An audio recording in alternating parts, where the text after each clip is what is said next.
கோவை மாவட்டம் அக்கரை செங்கப்பள்ளி ஊராட்சிக்கு உட்பட்ட பகுதி பச்சாகவுண்டனூர்.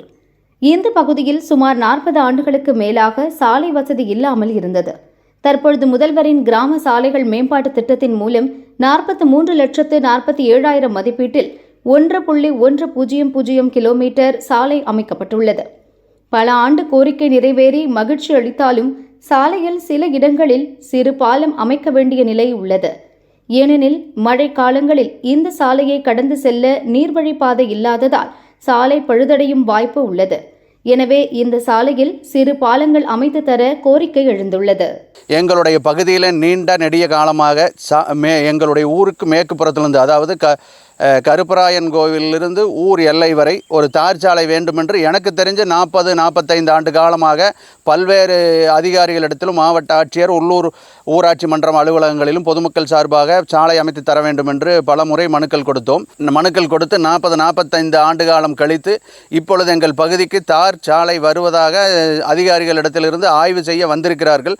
அப்பொழுது எங்களுக்கு தெரியாது. அந்த ஆய்வின் பொழுது பல்வேறு 2-3 இடங்களில் நீர்வழி பாதை இருப்பதை அவர்கள் அந்த ஆய்வில் எடுத்துக்கொள்ளவில்லை.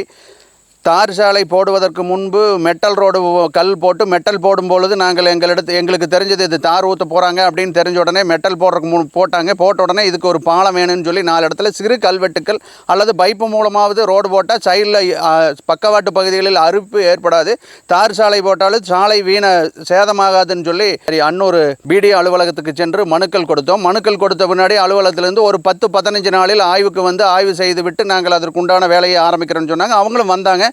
வந்து பார்த்துட்டு போய் உடனடியாக இன்ஜினியரை வர சொல்லி அதுக்கு எஸ்டிமேட் போட்டுட்டோம், எல்லாம் கலெக்டரேட்டுக்கு அனுப்பிச்சாச்சு, அதுக்குண்டான வேலை நடந்துட்டு இருக்குது. உடனடியாக நாங்கள் ஆரம்பித்து 10 நாளில் பாலத்தை கட்டி முடிச்சுட்டு ரோடு போடுவோன்னு சொன்னாங்க. திரும்ப ஒரு வாரம் கழித்து 10 நாள் கழித்து எந்த விதமான அதுக்குண்டான பணிகள் நடக்கல. இந்த ஒரு மெட்டல் போட்டதும் மேலே வந்ததுனால பொதுமக்கள் அன்றாடம் பயன்படுத்தக்கூடிய ஒரே வழி தான் இருக்குது. இந்த பகுதிக்கு மாற்று பகுதி இல்லைங்க. ஒரு 50-60 குடும்பங்கள் இந்த பகுதியில் வாழ்ந்துட்டு இருக்காங்க.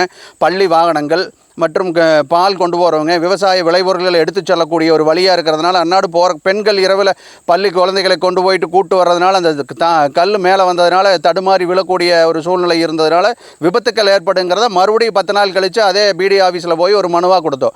எங்களுக்கு உடனடியாக செப்பனிட்டு அவங்க என்ன பண்ணாங்கன்னா மறுபடியும் வந்து ஒரு சின்ன வேலை செஞ்சாங்க. அதுக்கு அடுத்தது இப்போ போய் ரோடு போடுறதுக்கு தார் வண்டிகள் வந்தது. கேட்டால் நீங்கள் தான் மனு கொடுத்துருக்கீங்க, நாங்கள் உடனடியாக வந்து தாரை ஊற்றி உங்களுடைய அந்த போட்டு கொடுத்துட்டு அடுத்தது பாலம் அமைச்சு கொடுக்குறோம் அப்படின்னு ஒரு வாரத்தில் பண்ணுறோம், 10 நாளில் பண்ணுறோம். நாங்கள் மனு கொடுத்து கிட்டத்தட்ட 24ஆம் தேதிக்கு முன்னாடியே கொடுத்ததுங்க. இப்போ வரையில் 1 மாதம் ஆச்சு. இந்த பணி எந்த அளவுக்கு இருக்குதுன்னு தெரில. அதிகாரிகள் இடத்துல இன்றைக்கும் கூட நாங்கள் கிராம சபை கூட்டத்தில் எங்கள் பகுதிக்கு போனேன். நான் அப்போ கூட இதை அவங்களுடைய தகவலுக்காக ஒரு சில இது கேட்டிருக்கிறோம். ஊராட்சி செயலாளர் இடத்துல சொல்லிட்டு வந்திருக்கிறேன். இனி வருங்காலங்கள் மழை ஆரம்பிக்கிறதுனால, கோடை மழை மற்றும் பருவமழை வர்றதுனால இந்த பகுதியில் உடனடியே இந்த தார் சாலை வீணாக போகக்கூடாது. பாலங்கள் அமைச்சு இந்த 4 இடத்துலையும் கொடுத்தாங்கன்னா இந்த பகுதியில் நாங்கள் நீண்ட நெடிய நாள் எதிர்பார்த்த இந்த போக்குவரத்தை இன்னும் கொஞ்ச நாள் அடுத்த சந்ததிகளும் இதில் அனுபவிக்கிறதுக்கு ஒரு ஏதுவாக இருக்குது. அதுக்கு ஒரே வேண்டுதல் என்னென்னா, அதிகாரிகள் உடனடியாக அந்த ஆய்வு செய்ததுக்கு உண்டான அந்த பாலத்தை அமைச்சு கொடுத்து பக்கவாட்டில் இருக்கிற விவசாய விளைநிலங்களும் பாதுகாக்கணும். மழை அதிகமாக பேஞ்சு தண்ணி வந்து அந்த பாலத்தை மட்டும் போடுங்க, அந்த பள்ளத்தை அந்த ரோட்டை மட்டும் சேதப்படுத்துறது இல்லாமல் விவசாய விளைநிலங்களுக்குள்ளே தேங்கி நின்றதுன்னா அந்த விவசாய விளைபொருள்களும் வீணாக போய் அவங்களுக்கு இழப்பும் வந்து சேருங்கிறத இதன் மூலயமா தெரிவித்து உடனடியாக இது சம்மந்தப்பட்ட அதிகாரிகள் இதில் ஒரு போர்க்கால நடவடிக்கையில், ஏன்னா ரோடு போட்டுட்டாங்க, இனி அது நாங்கள் அதுக்காக அதை ஒன்றும் சொல்லலை, பாலங்கள் கட்டி இந்த ரோட்டையும் பாதுகாக்கணும், விவசாய விளைநிலங்களையும் பாதுகாத்து கொடுக்கணுங்கிறத கேட்டுக்கிறேங்க. பைப்பு போடுங்கன்னா அரசாங்கத்தில் கல்வெட்டு தான் போட முடியுங்க. இப்போ பைப்பு அவ்வளோ சீக்கிரம் உடனடியாக அரசு அனுமதி கொடுக்காது. அதனால் கல்வெட்டுக்கு ஏற்பாடு பண்ணி தர்றேன்னு சொல்லியிருக்காங்க. இதுவரையில் இல்லை, 1 மாதத்துக்கு மேலே ஆச்சுங்க. நாங்கள் 2 முறை அன்னொரு அலுவலகத்தில் போய் அதிகாரிகளை சந்தித்து மனுவாக கொடுத்துருக்குறோம். அவங்களும் வந்து ஆய்வு பண்ணிட்டு போனாங்க. அதுக்கு அடுத்த கட்டமாக என்ன பண்ண போகிறாங்க, எப்போ பண்ணுவீங்கன்னு கேட்டால் நாங்கள் ஆய்வு பண்ணிக்கிறோம், அனுப்பிச்சிருக்கிறோம், அதுக்குண்டான அரசாங்கத்தினுடைய உத்தரவு வந்தால் உடனே பண்ணுவோம் அப்படின்னு சொல்கிறாங்க. அது எப்போ எவ்வளோ நாளில் பண்ணுவாங்கங்கிறது யாருக்கும் தெரியல. பச்சாகனூரில் ரோடு போட்டிருக்கிறாங்க, தார் சாலை அமைச்சிருக்கிறாங்க.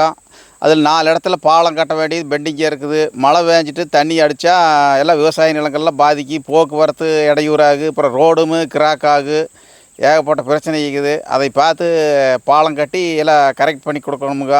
ரோடு போடுறப்போ சொன்னங்காட்டிக்கு ஒரு 10 நாள் ரெடி பண்ணுறாங்க. அப்புறம் விஸ்குன்னு வந்து ரோடை போட்டு போயிட்டாங்க. அப்புறம் அதனால் நாங்களும் சரி வந்து பண்ணுவாங்கன்னு விட்டா 10-15 நாள் ஆச்சு, ஒருத்தருமே காணோம். வந்து போடணும். அப்புறம் மழை பெஞ்சு தண்ணி அரிச்சிட்டு போயிட்டா ரோடு இத்தனை செலவு பண்ணி ரோடும் வீணாக போக, விவசாய நிலத்துக்குள்ளே தண்ணி போனால் விவசாயம் இழப்பீடாகு, ஏகப்பட்ட சேதமாகு. அதை பார்த்து கவர்மெண்ட்டு ரெடி பண்ணி கொடுக்கணும்னு நாங்கள் ஊர் சார்பாக கேட்டுக்கொள்கிறோம். இந்த ரோடு வந்து பாதையை அமைச்சு கொடுத்துட்டாங்க. பாலம் வந்து கட்டுறேன் நாங்கள் யூனியன் ஆஃபீஸில் 4 தடவை மனு கொடுத்து எல்லாம் 10-20 பேர் போயிட்டு வந்தோம். இதே வந்து முடிச்சு கொடுக்குறேன்னு சொல்கிறாங்க. எந்த இது தகவலும் இல்லை. அவங்க ரோடு வந்து போட்டுவிட்டு போயிட்டாங்க. இப்போ விளைநிலங்களுக்குள்ளே தண்ணி பூரா ரோடு ஹைட்டாக போட்டதுனால விளைநிலங்களுக்கு பூரா தண்ணி பூந்து சேதமாக நம்ப ஆகு. அதை கவர்மெண்ட் வந்து பார்த்து எங்களுக்கு நல்லா செஞ்சு கொடுக்கணும்.